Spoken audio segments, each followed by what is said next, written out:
नमस्कार, जय श्री राम दोस्तों। इंजीनियर पीपी सनातनी में आपका बहुत बहुत स्वागत है। चलिए शुरू करते हैं। जीतन राम मांझी जी के श्रद्धांजलि समारोह में उपस्थित दशरथ मांझी जी के श्रद्धांजलि के अरे तेजस्वी जी, जीतन राम मांझी और दशरथ मांझी में आपको तो कोई फर्क ही नहीं दिख रहा है। जीतन राम मांझी नेता हैं, आपके कलीग हैं, आपको ये तो पता होना चाहिए। और दशरथ मांझी वो हैं जो पहाड़ तोड़कर रास्ता बनाए थे, सबको पता है, माउंटेन मैन के नाम से प्रसिद्ध हैं। लेकिन आप बोलने में इतना गलती कर सकते हैं, यही दर्शाता है कि आप नवी फेल हैं। डिग्री डिप्लोमा की बात तो अलग होती है, लेकिन एक वैचारिक तौर पे भी आपका ज्ञान बहुत कम लगता है। कांग्रेस ने किया वंदे मातरम के शुरुआत के 2 छंद ही गाने का फैसला। CWC की मीटिंग में किया गया 1937 के प्रस्ताव के मुताबिक पूरा वंदे मातरम ना गाने का ऐलान। कांग्रेस के नीति और नियत पर दोनों पर सवाल इसलिए है क्योंकि ये वंदे मातरम किसी धर्म का, किसी पार्टी का तो गीत नहीं है। वंदे मातरम तो देश के लिए गाया जाता है, तो इसमें आधा और पूरा में क्या दिक्कत है आपको?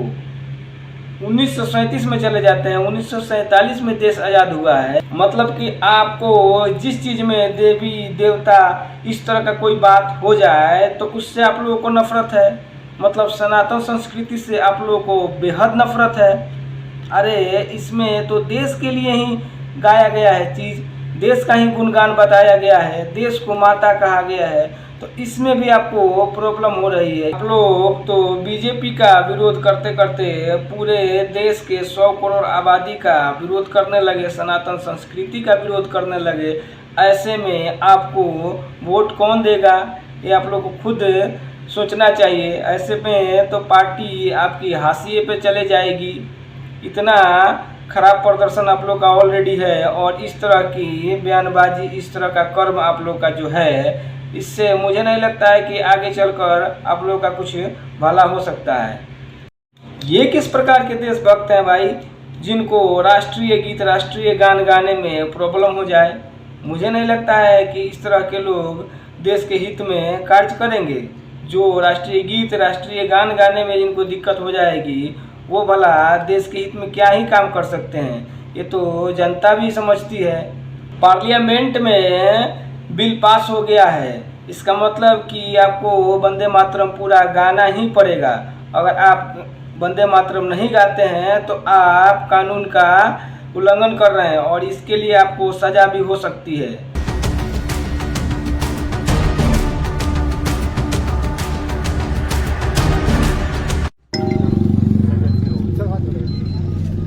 हिंदुस्तान मुर्दाबाद कह रहे हो? हिंदुस्तान में रहकर हिंदुस्तान की कह रहा अल्लाह मुर्दाबाद। साहब हिंदुस्तान में रहा, हिंदुस्तान को ही गाली दे रहा है। पाकिस्तान लिखने वाला था गलती से लिख अच्छा, पाकिस्तान लिखने वाला था, लिखा गया हिंदुस्तान। तो ये तो पढ़ा हुआ भी नहीं है, तो हिंदुस्तान कैसे लिख दिया इसने? मुर्दाबाद कैसे लिख दिया?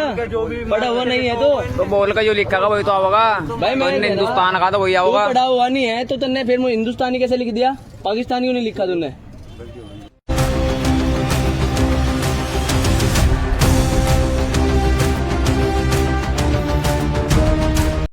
देश का कोई भी नागरिक हो, चाहे वो किसी भी धर्म मजहब से हो, लेकिन वो अपने देश के लिए मुर्दाबाद तो बिल्कुल भी नहीं लिख सकता है, क्योंकि इससे साबित होता है कि ये देश का आदमी नहीं है, ज़रूर कोई घुसपैठिया है। और इस तरह की मानसिकता लेकर घूमने वालों को सख्त से सख्त सज़ा देनी ही चाहिए। बताइए इसके मन में क्या है कि ये देश को मुर्दाबाद का नारा और सोशल मीडिया पे डाल रहा है। इसकी हिम्मत तो देखिए कि देश के लिए गलत बोल रहा है। इसके आसपास वाले इसको क्या बोलेंगे, क्या कहेंगे, इसको ज़रा भी भय नहीं है। यही दिमागी नक्सल है। प्रधानमंत्री जी ने सही कहा कि कुछ दिमागी नक्सलियों से निपटना है, तो यही दिमागी नक्सल है जो देश के विरोध में लिखता है। बताइए, जिस देश में रहता है, जिस देश का खाना खाता है, उसी देश को मुर्दाबाद कहता है। ये तो नालायक औलाद है। ऐसी औलाद को नालायक ही बोला जाएगा। ये देश का नालायक औलाद हुआ। अब लठ खाने की डर से बोल रहा है कि मैं पढ़ा लिखा नहीं हूँ, मेरे से उल्टा लिखा गया। अरे इतना उल्टा कैसे हो जाएगा? थोड़ा सा स्पेलिंग मिस्टेक होगा और शिकार दीर्घिकार गलत हो सकता है कि पूरा का पूरा गलत हो जाएगा। इतना भी बेवकूफ़ बनाने की ज़रूरत नहीं है। इसको 2-4 लठ बजना ही चाहिए। You're not headed back to the Congress. Are you crazy? I am, on one condition. Remove Rahul Gandhi, remove Sonia Gandhi, remove Priyanka Vadra, apologize for Nehru's ills. No, you have a unique political timeline, Shehzad, because you've spent time in both of India's two big parties. And I can tell you the BJP is not even in the same boat as the Congress. BJP is far better. It is the only party for youth. It is And the you only continue to support the BJP wholeheartedly? Absolutely. No misgivings? Absolutely You're not. saying on national television in your first interview, there are no misgivings? Not at all. If the stars were to align, if the circumstances were right, you might return to the party?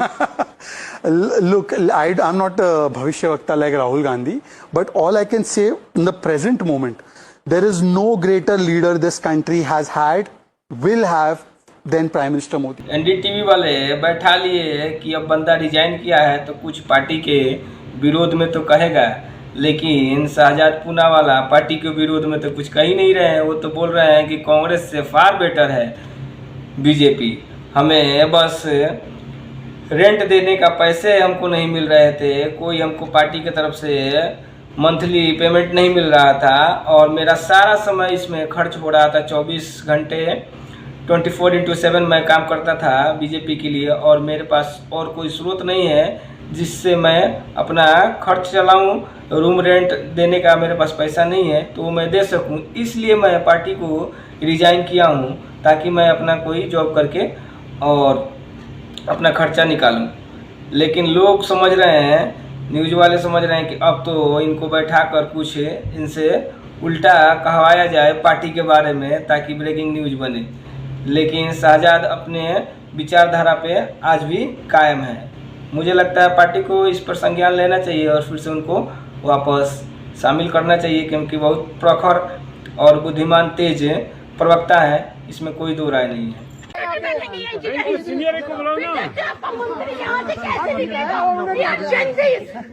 We are not tolerate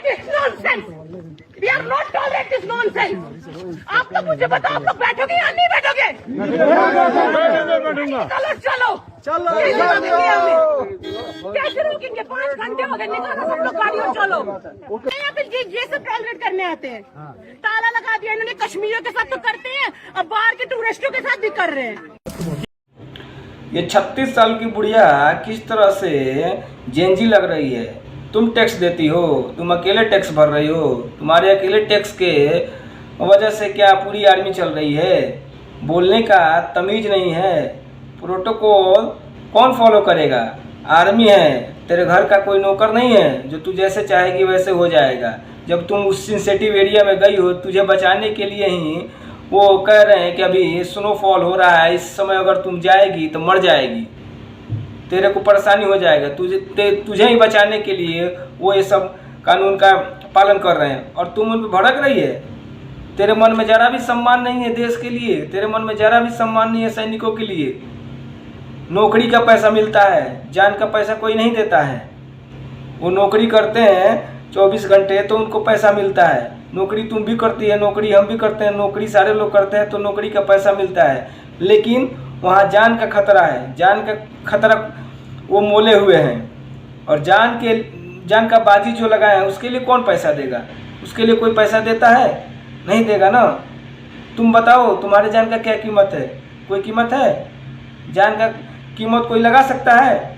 कोई नहीं लगा सकता है। तो तुझे इस चीज़ का ध्यान रखना चाहिए ना। तू कौन सी जेनजी है?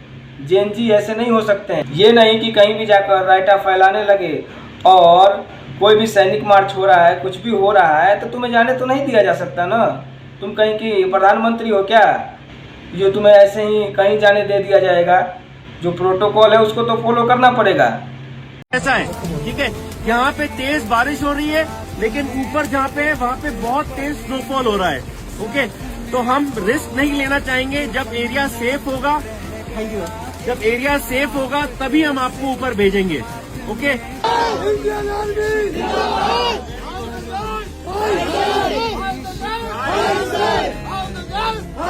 चलो वेरी गुड, जोश हाई रखिएगा, ठीक है, चलिए ओके जी।